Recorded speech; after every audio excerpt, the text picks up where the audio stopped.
Okay, this is my part two. Basically, my part two of Cleopatra is not Kemitic. And my part two, where I left off at, is the king at the time. This is before the city of Alexander was even built. You had his friend and one of his generals, Ptolemy Soter, was, after they retook Egypt from the Persians, they had to finish their war with the king of the Persians at the time was Darius. So they defeated Darius in the Battle of Galgamela, which that battle could have, just say if Darius would have stood his ground and not ran from the battle,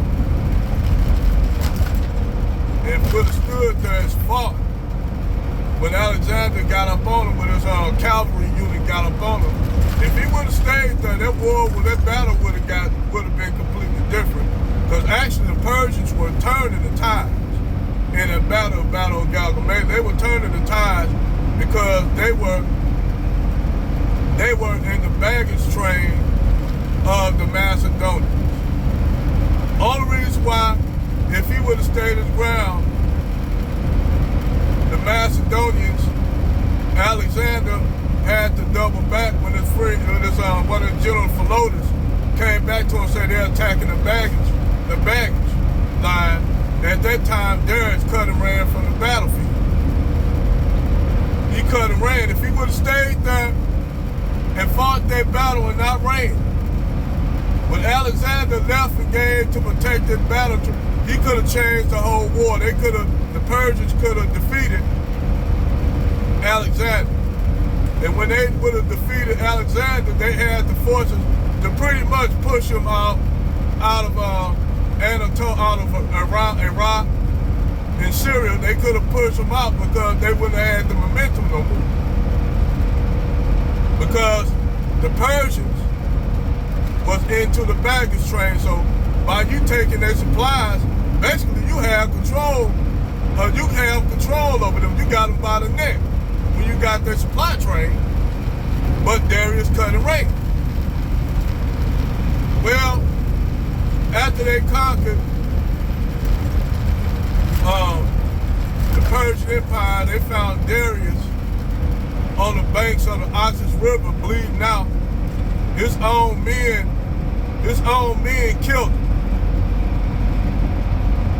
They didn't kill him just right out the bat. He was ran through, laying on the banks of the Oxus River. And Alexander went up to him and asked him, "Who done this to you?" He couldn't, the last word he said was, "Can you please give me a drink of water?" So Alexander took his helmet off his head, put water and gave Darius a drink of water. And he said, take him away and give him a proper Persian burial. Because he had a lot of respect for Darius. So Alexander was pissed off at that. He said, we need to find the men who killed their own king. And the reason why people had a problem with people betraying their rulership back then, because that means if you serve up under me, eventually you're going to turn and betray me. Eventually you're going to turn on me. So people didn't like that betrayal too much. Betrayal, nobody like a traitor. I'm going to break that down. No one likes a traitor.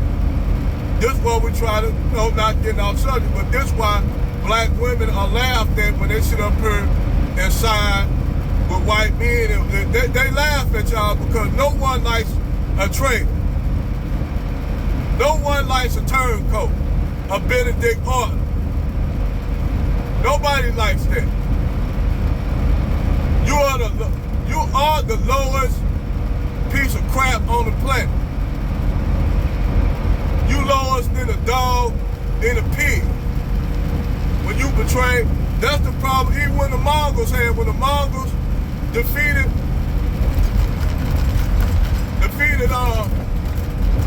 Tigray, they killed the army brought Tigray's dead body to Genghis Khan. Genghis Khan asked him which one of y'all killed him. And one of them said, I did it with pride. Genghis Khan said, for that you gonna die. He said, what I did wrong? I brought him to you. He said, you killed your Khan. You killed your leader, your Khan.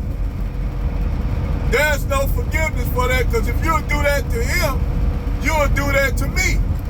So Genghis Khan put that anybody betrayed their leadership, that's automatic death. Back to the story I was saying. Anyway, moving forward, after Alexander's passing in Babylon, all the Greek satraps, the Greeks went to war.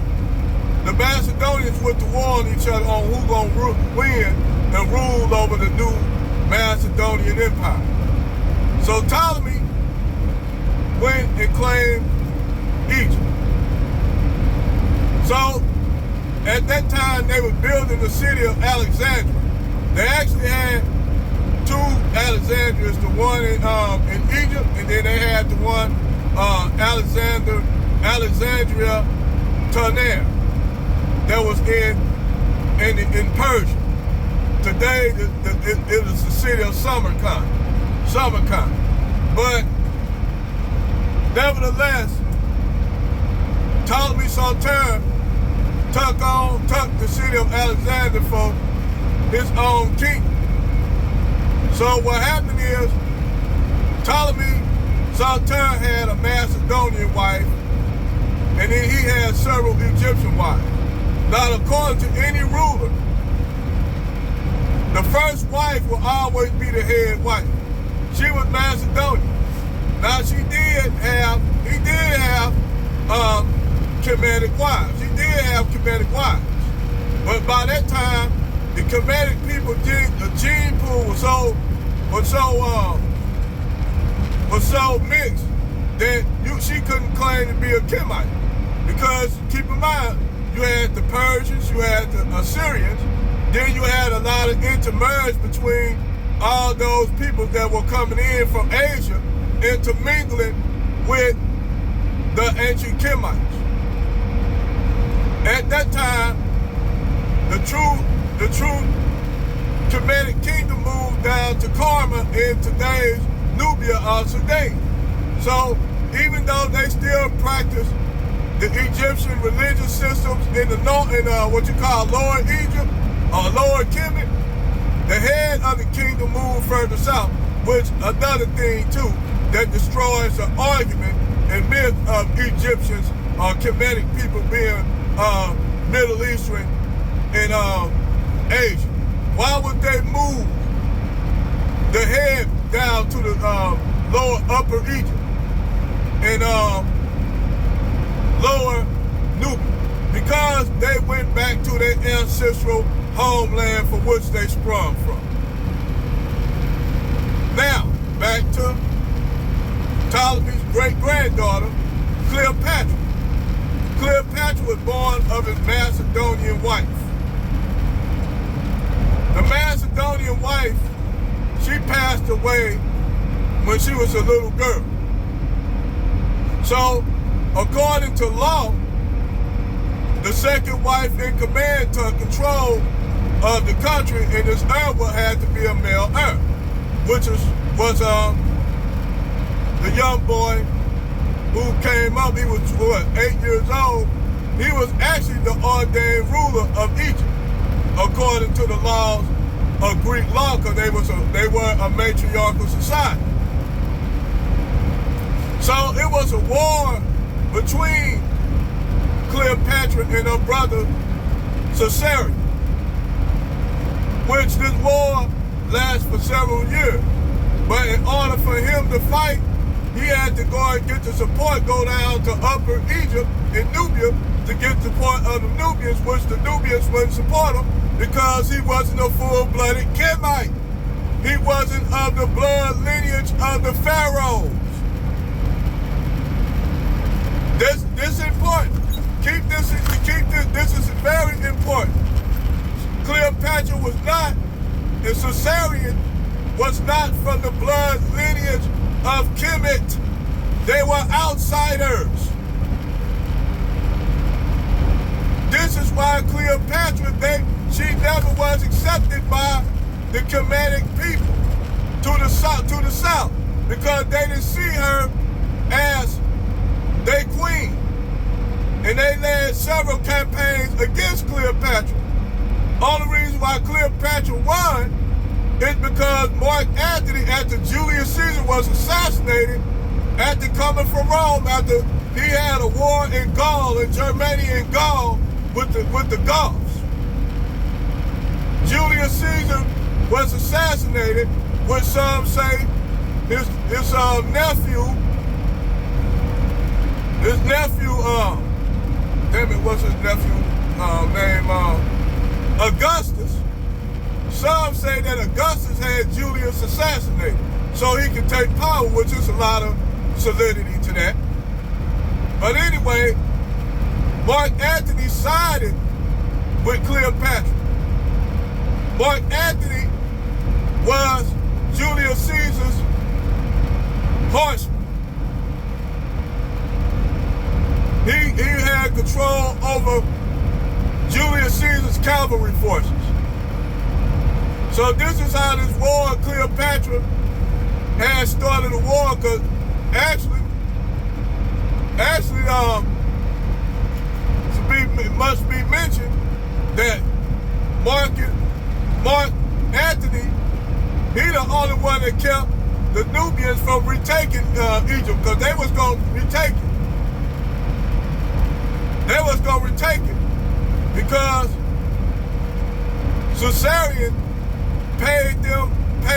had some Nubian mercenaries.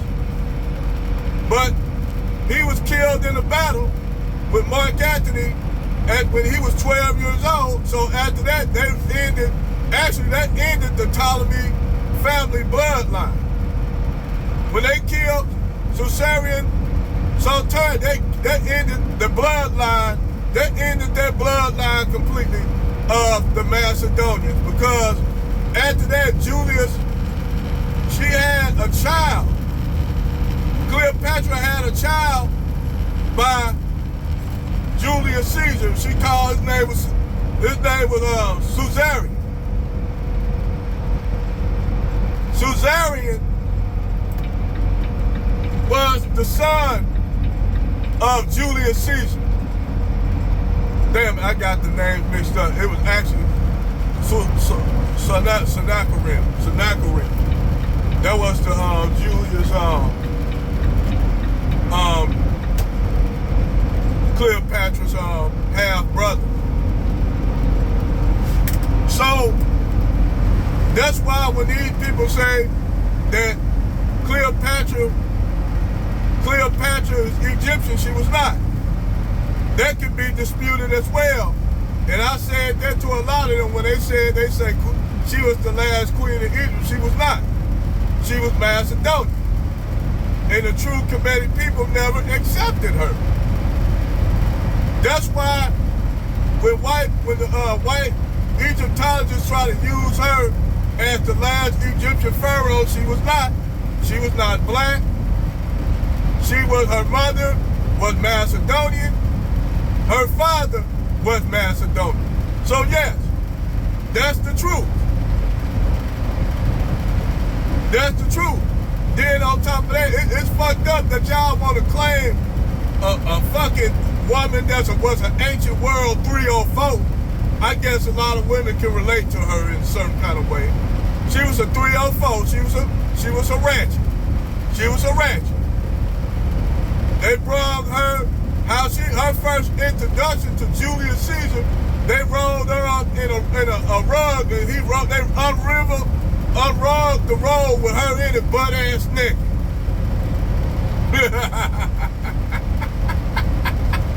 She was butt ass naked in the robe that she had. Her servants unraveled the robe and she rolled out with it. She was Julius Caesar's side chick.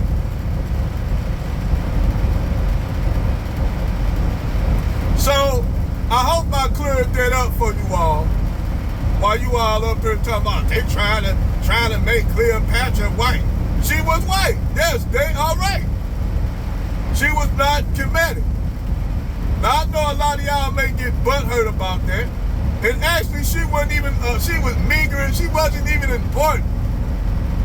If you gonna make a movie about any pharaoh, any queens of Egypt, of Kemet, hell, you might as well use Hatshepsut, Nefertiti, or Nefertari, not Cleopatra. That's why white people hold on to Cleopatra, because she's the only remnant of whiteness in Egypt. Just thought I'd let you know that. And now I conclude my part 2 to Cleopatra was not Kemite. Over and out.